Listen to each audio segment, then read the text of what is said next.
Alors, voici la suite du cours pour les quatrièmes sur les pyramides. Donc, qu'est-ce qu'une pyramide? Une pyramide, c'est composé d'une base en forme de polygone et d'un sommet qui est situé la plupart du temps au-dessus de la base, mais pas forcément. Donc, on va pouvoir décrire cette pyramide. Donc, on a un sommet ici. Donc, ça s'appelle un sommet. Donc, c'est le sommet principal. Ensuite, la base qui est un polygone. Donc ça peut prendre n'importe quel type de polygone comme pour le prisme droit. C'est-à-dire qu'ici, je vous ai volontairement mis une pyramide à base d'un pentagone puisqu'elle a 5 côtés.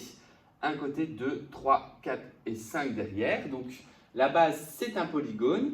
Et ensuite, toutes les faces latérales, du coup, vu qu'elle relie le sommet à un segment du polygone, ce sont donc des faces latérales triangulaires.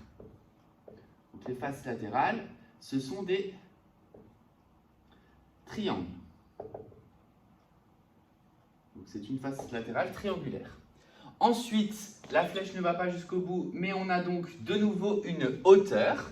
La hauteur est donc définie par la chose suivante. Je pars du sommet et je vais de façon perpendiculaire sur la base ou en dehors d'ailleurs, mais donc du coup, en gros, la hauteur, c'est la distance qu'il y a entre le sommet et le plan du bas. Donc c'est bien représenté par un angle droit. Cette hauteur peut arriver en plein centre du polygone, mais pas forcément. C'est aussi pour ça qu'ici, j'ai pas mis un cas où la pyramide était, on va dire, ce qu'on appellera une pyramide régulière. Donc la définition d'une pyramide, c'est un solide composé d'une base en forme de polygone, de faces latérales triangulaires et d'un sommet. Le premier cas particulier, c'est quand, vu qu'on a dit que la base est un polygone, c'est quand le polygone de base est un triangle. Si le polygone de base est un triangle, dans ce cas, on appelle ça un tétraèdre. Pourquoi? En voilà un ici, du coup, de tétraèdre. La base, du coup, est un triangle, mais du coup, si je retourne ma pyramide, vu que toutes les faces latérales sont également des triangles, je peux changer la position de la base. Donc là, c'est pour ça que c'est un cas particulier et c'est pour ça que c'est un nom particulier. Donc quand on vous parlera de tétraèdre, il faudra juste savoir la définition, c'est-à-dire que c'est une pyramide à base triangulaire. Maintenant, les pyramides que l'on étudie le plus souvent, c'est les pyramides dites régulières. Qu'est-ce qu'une pyramide régulière? C'est lorsque le sommet va se situer au centre de la base et dans ce cas, les arêtes latérales vont avoir toutes la même longueur et les faces latérales, ce seront donc des triangles isocèles. Donc là, si je place le sommet ici, toutes mes arêtes latérales doivent avoir la même longueur et en fait, ce qui va se passer, c'est que le polygone de base peut être également régulier. Et donc du coup, dans le cas du tétraèdre régulier, donc tétraèdre, je rappelle, pyramide à base triangulaire, le tétraèdre va être régulier si lui, justement, toutes les faces, en voilà un justement, toutes les faces vont être des triangles équilatéraux. Donc ici, vraiment, deux choses à retenir importantes. Une pyramide régulière, donc on va avoir des triangles isocèles tout autour. Et dans le cas d'un tétraèdre régulier, ça sera composé de 4 triangles équilatéraux. Voilà pour le vocabulaire d'une pyramide. En ce qui concerne le volume et du coup le patron. Donc ça, c'est clairement... Alors le volume, non, pas spécialement, puisque c'est juste une formule à appliquer, même si on va pouvoir y mettre du Pythagore à l'intérieur. Le volume, on va appliquer une formule. Par contre, les patrons des pyramides, ça amène à des exercices qui peuvent être compliqués. Mais ça, j'attendrai d'être en classe pour en faire avec vous, pour bien prendre le temps de vous expliquer. Donc, on va voir celui-là ensemble de nouveau à main levée. Celui-là, vous allez devoir de nouveau le faire en vraie grandeur pour lundi. Et pour le volume, du coup, on va voir la formule ensemble. Le volume d'une pyramide, c'est donc... Alors, si je prends par exemple celle-ci... Ah non, je vais plutôt prendre celle-ci. Donc, un autre exemple de pyramide. Donc ça, c'est aussi une pyramide régulière à base carrée. Donc ici, cette pyramide-là, si je la mets à côté de ce prisme-là. Donc si je constate, donc ce que je vous ai expliqué pour les cônes et cylindres, d'ailleurs je vais pouvoir vous le remontrer, même si c'est la vidéo d'avant, il y a un lien entre pyramide et prisme. si la base est identique et qu'ils ont la même hauteur. Donc là, ça ne se verra pas forcément puisque le téléphone n'est pas forcément posé droit. Mais en classe, je pourrais vous le montrer. Si je pose ces deux solides, je peux constater qu'ils ont la même hauteur parce qu'en mettant la main dessus, j'arrive exactement à la même hauteur. Donc, ils ont la même base et la même hauteur. Et il y a un rapport de proportionnalité entre ces deux solides. Encore une fois, avant, quand on avait un peu plus le temps en quatrième, on faisait joujou avec de l'eau, c'est-à-dire que je faisais remplir aux élèves cette pyramide avec de l'eau et voir combien de fois on peut la déverser dans ce prisme droit. Le rapport, c'est le même qu'entre le cône et le cylindre. Je peux mettre 3 fois ce solide à l'intérieur de ce prisme, ce qui signifie que le volume du prisme est 3 fois plus important que le volume de la pyramide avec la même base et la même hauteur. Donc, le volume de la pyramide, ça va être la formule du volume du prisme divisé par 3. Ainsi, vous savez que le volume du prisme, c'est R de la base fois hauteur. Donc c'est R de la base, vu qu'elle dépend de la base fois hauteur. Et comme c'est 3 fois plus petit, on divise par 3. Donc là, tout va dépendre, encore une fois, du calcul d'air. Donc c'est pour ça que le chapitre sur les airs qu'on a vu auparavant est important à bien maîtriser, parce que là, vous allez devoir le maîtriser. Ici, dans le cas particulier de cette pyramide SABCD. Donc cette pyramide SABCD est à base avec une base, un quadrilatère. Elle est régulière, ce qui signifie que le sommet arrive au centre de cette base et que cette base est un rectangle. Donc le centre d'un rectangle, c'est l'intersection des diagonales. Donc la hauteur, c'est SO, c'est l'intersection des diagonales, ça c'est important à le savoir. SA fait 10,3 cm, mais comme ça fait 10,3 cm, toutes les autres arêtes latérales, comme elle est régulière, font également 10,3 cm, vu que c'est une pyramide régulière. AB fait 6 cm, BC fait 8 cm. Ainsi, on peut donc, et la hauteur du coup fait 9 cm. Donc pour le volume, j'ai besoin de calculer l'aire du carré ABCD multiplié par la hauteur, le tout divisé par 3. L'aire du carré, c'est donc longueur fois largeur, c'est-à-dire que ce volume, ça va donc être égal à 6 fois 8. Donc ça, c'est pour l'aire du rectangle, pardon, pas du carré, fois la hauteur 9, le tout divisé par 3. Ainsi, le volume de cette pyramide va donc être égal à 6 fois 8 fois 3, donc 6 fois 8, 48. Fois 9 divisé par 3, ça revient à faire fois 3. Donc 48 fois 3, 40 fois 3, ça fait 120. 1 fois 3, ça fait 24. Donc 144 cm3. Ainsi, le volume de cette pyramide fait donc 144 cm3. Pour le patron d'une pyramide, globalement, alors en tout cas pour une pyramide régulière, c'est simple. Pour une pyramide qui n'est pas forcément régulière, justement c'est ce qu'on verra en exercice, il va falloir être méthodique. La première chose que je vous conseille, c'est comme pour le prisme, c'est d'abord d'en faire la base. La base, c'est un rectangle. Donc un rectangle, ici on va faire A, B, C, D. Donc ça, relativement simple à faire. Donc là, je vais juste inverser, je vais mettre AB ici, juste par rapport à l'ordre de grandeur, hein. A, B, C, D. Donc ça fait 6 cm, ça fait 8 cm. Et ensuite, il me reste juste à placer 4 fois le sommet S, puisque j'ai des triangles à placer. Pour placer 4 fois le sommet S, je sais que cette pyramide est régulière et que chaque triangle va avoir pour côté SA, SB, SC, SD, ça va faire 6,3. Donc là, clairement, toutes les arêtes là vont faire 10,3 cm.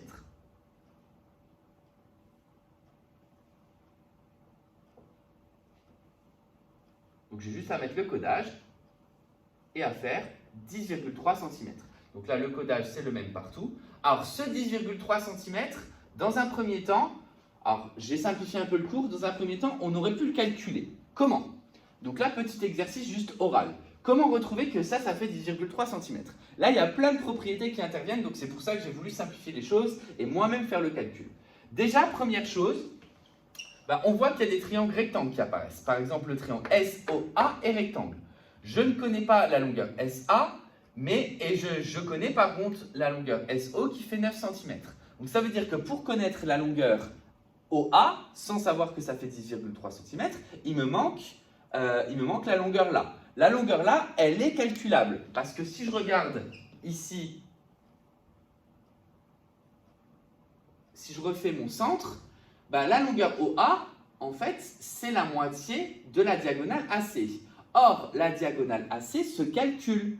Puisque je suis dans un rectangle, j'ai le théorème de Pythagore qui peut s'appliquer. Ça fait 6 cm, ça en fait 8. D'après le théorème de Pythagore, je peux montrer que les diagonales du rectangle AC et BD mesurent 10 cm. Donc ça en exercice, vous pouvez, si vous le souhaitez, montrer déjà dans un premier temps que les diagonales du rectangle font 10 cm. Une fois que ça c'est fait, on sait que les diagonales d'un rectangle se coupent en leur milieu. Donc ça veut dire que AO va mesurer 5 cm. Et donc, je peux refaire un petit schéma de mon triangle SOA qui est rectangle. Là, j'ai 9 cm de hauteur, SO.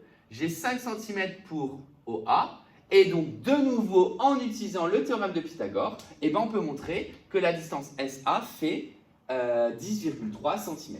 Donc ça, c'est des exercices que vous auriez pu faire pour réaliser le patron. J'ai voulu simplifier les choses parce qu'on est en distance quand même, on reste encore en distance et j'ai besoin qu'on gagne un peu de temps.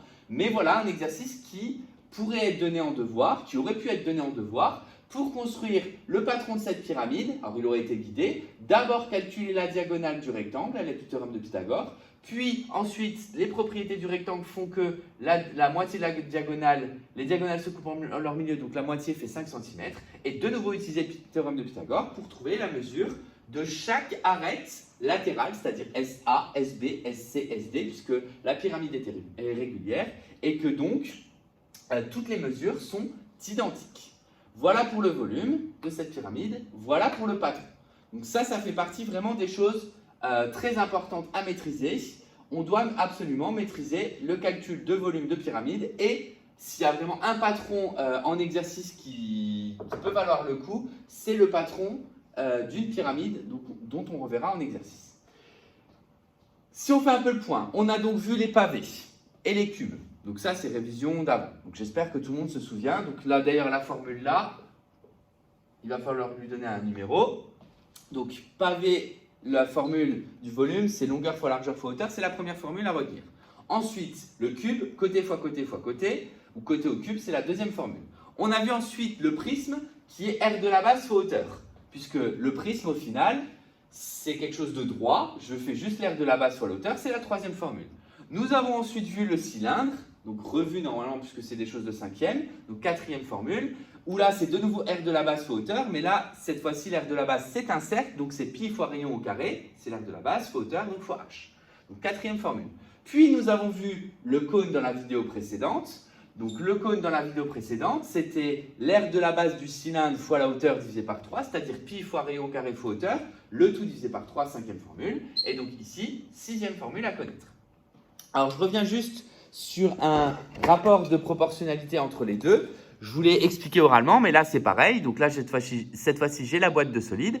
Si j'ai un cylindre avec la même base et la même hauteur qu'un cône, je peux remplir 3 fois le cône pour le mettre dans le cylindre. Donc, même rapport de proportionnalité entre le cylindre et le cône avec base et hauteur identiques qu'entre la pyramide et le prisme avec base et hauteur identiques. Donc, c'est pour ça qu'on peut retrouver les formules du volume d'une pyramide et du volume du cône à partir du moment où on connaît la formule du volume du cylindre et la formule du volume du prisme droit. Voilà, il nous reste donc un seul solide, un dernier solide à étudier, c'est la sphère.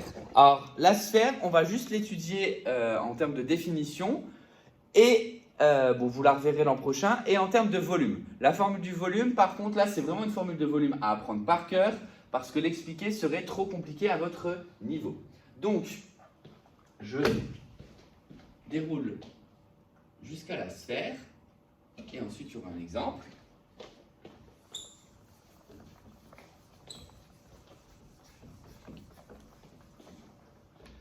Alors, la sphère, au final, c'est quasiment la même définition qu'un cercle. Un cercle, c'est quoi? C'est un ensemble de points qui est équidistant, donc à la même distance d'un centre. Quand on va faire un cercle de centre O et de rayon 3 cm, bah, tous les points qui vont être sur le cercle vont se situer à 3 cm. Et c'est comme ça qu'on construit un cercle, en tout cas vous avez vu la définition d'un cercle, puisque quand on va prendre chaque point qui est sur le cercle, eh ben, on va être exactement à la distance du rayon, c'est-à-dire qu'un cercle, ça va être l'ensemble des points du plan, parce que c'est plat, qui sont situés à égale distance, donc à la distance du rayon du centre. Maintenant, dès que je me place à l'intérieur du cercle, là, ça s'appelle le disque. Ben là, ça sera pareil entre la différence entre sphère et boule, sauf qu'on ne va pas prendre des points du plan, mais de l'espace. C'est-à-dire qu'au lieu de prendre 3 cm que à plat, ben, je peux très bien prendre 3 cm dans le tableau, 3 cm à l'extérieur, enfin vers vous, c'est-à-dire au-delà ici, puisque là, on va considérer quelque chose en 3 dimensions. Et donc, du coup, pareil, si je prends des points sur le cercle, ça sera égal au rayon. Si je prends des points à l'intérieur, c'est-à-dire pour remplir la boule, ça sera une distance qui est inférieure au rayon. Donc là, les deux définitions-là, ce sont les mêmes que pour le cercle et le disque, à la différence qu'on place des points ici de l'espace, donc en 3 dimensions, alors que pour le cercle et le disque, c'est dans le plan.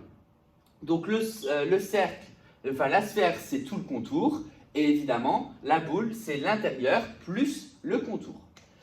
Pour calculer le volume, on doit donc, du coup, appliquer la formule suivante. Donc la dernière à connaître, c'est 4 tiers fois pi fois le rayon au cube. C'est-à-dire que le rayon, vous allez le multiplier par lui-même 3 fois. Vous allez multiplier par le coefficient, donc 4 tiers, et multiplier également par pi, puisqu'on est dans une surface arrondie. Ainsi, pour connaître le volume d'une sphère, on a juste besoin de la connaissance du rayon. Si je connais le diamètre, comme dans l'exercice ici, du coup, j'ai besoin ensuite uniquement de calculer le rayon à partir du diamètre. Donc, pour faire le volume de cet exemple, je remarque la formule. Donc, 4 tiers fois pi fois rayon au cube. Le rayon, je le précise, que c'est le diamètre divisé par 2, donc ici, il va faire 2 décimètres.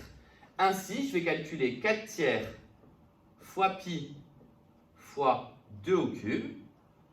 Ça va me donner donc 32, parce que 4 fois 8, 32, donc 2 au cube ça fait 8, 32 pi sur 3, donc ça fait environ, ça va donner environ 30 et quelques. Donc là pareil, petit calcul à la calculatrice pour vérifier. Donc ça c'est ma valeur exacte, parce que 32 n'est pas divisible par 3. Je ne vais pas prendre le risque de faire tomber le téléphone. Donc ici, calculatrice, calculus, donc 32 divisé par 3 fois pi, ça fait environ 33,5 décimètres cubes. Donc environ 33,5 décimètres cubes. Voilà pour ce calcul de sphère. Évidemment, dans les exercices que vous allez avoir à faire justement en calcul de volume, vous allez voir, je vais vous donner 3 exercices, on peut aussi très bien parler de demi-sphère. Si j'ai une demi-sphère dont je dois calculer le volume, notamment un dôme, vous allez voir, il va y avoir une demi-sphère sur laquelle on va placer un cylindre. Et bien dans ce cas, je calcule le volume de la sphère en entier et je divise par 2. Si j'ai un quart de sphère, je divise par 4. Donc évidemment, c'est plus souvent sphère au total ou demi-sphère qu'il faut savoir calculer. Mais ce sont des formes comme ça dont on va devoir être capable de calculer le volume, puisqu'il va falloir composer plusieurs formules de volume, plusieurs solides. La sphère, il me reste juste à finir en disant que la sphère n'admet pas de patron. Donc c'est un solide qui n'admet pas de patron. Voilà pour ça. Pour le cône, ce solide admet un patron, je l'ai déjà dit dans la vidéo précédente. Mais là, ça fait appel à un tableau de proportionnalité. C'est pareil, normalement, je le fais plutôt en exercice si on a le temps. Là, pas sûr que ça soit le cas. On verra d'ici la fin de l'année, mais pourquoi pas. Voilà ce qui finit ce que vous devez faire donc pour lundi, c'est-à-dire compléter ce cours-là et ensuite faire les 3 exercices que j'ai donnés.